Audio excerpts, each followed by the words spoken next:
তো বীর মুজাহিদ। আপনি জানেন না কে আসবে আপনার পেট থেকে। আমার মায়েরা খেয়াল করে শুনুন, বিশ্বনবী আপনাদের উদ্দেশ্য করে বলেন, আল মারআতু ইযা সাল্লাত খামসাহা ওয়া সামাত শাহরাহা হাফিজাত ফুরুজাহা আতাআত বা'লাহা ফালতাদখুল মিন আইয়ি আবওয়াবিল জান্নাতি শাআত। বিশ্বনবী বলেন, ও রমণীরা, ও নারীরা, যে সমস্ত নারী এই চারটা কাজ করবে, এই চারটা কাজের গ্যারান্টি দিবে, তাদেরকে জান্নাতের 8টা দরজার গ্যারান্টি দেয়া হবে। কি চারটা কাজ? 1 নাম্বার, আল মারআতু ইযা সাল্লাত খামসাহা, যে নারী 5 ওয়াক্ত নামাজ পড়ে। কি করে? জেলা স্টেডিয়ামে অবস্থানরত আমার নারীরা, বোনেরা, বিশ্বনবী আপনাদেরকে 4টা কাজের কথা বলেছেন, খুব বেশি না। 4টা করলে 8 জান্নাতের দরজা সব খোলা। কোনটা দিয়ে যাবেন?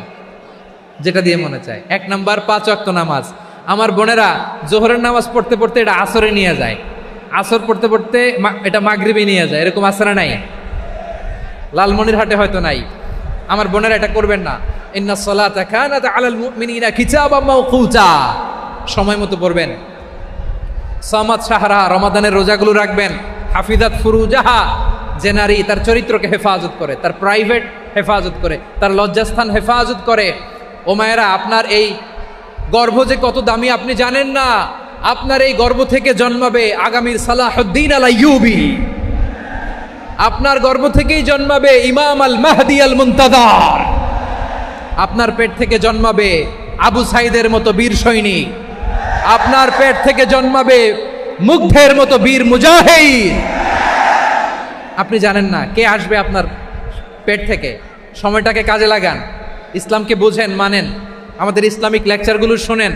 আমরা যে বার্তাগুলো, ইনস্ট্রাকশনগুলো, দিক নির্দেশনাগুলো আপনাদের খেদমতে রাখি, এগুলো মেনে চলুন। আপনিই পারেন আপনার ঘরটাকে জান্নাতের টুকরা বানাতে। একটা family, it's a very big institution and you are the MD, the managing director of this institution. চিল্লায় বলেন ঠিক কি না? চাইলেই পারেন ঘরটারে জান্নাতের টুকরা বানাতে।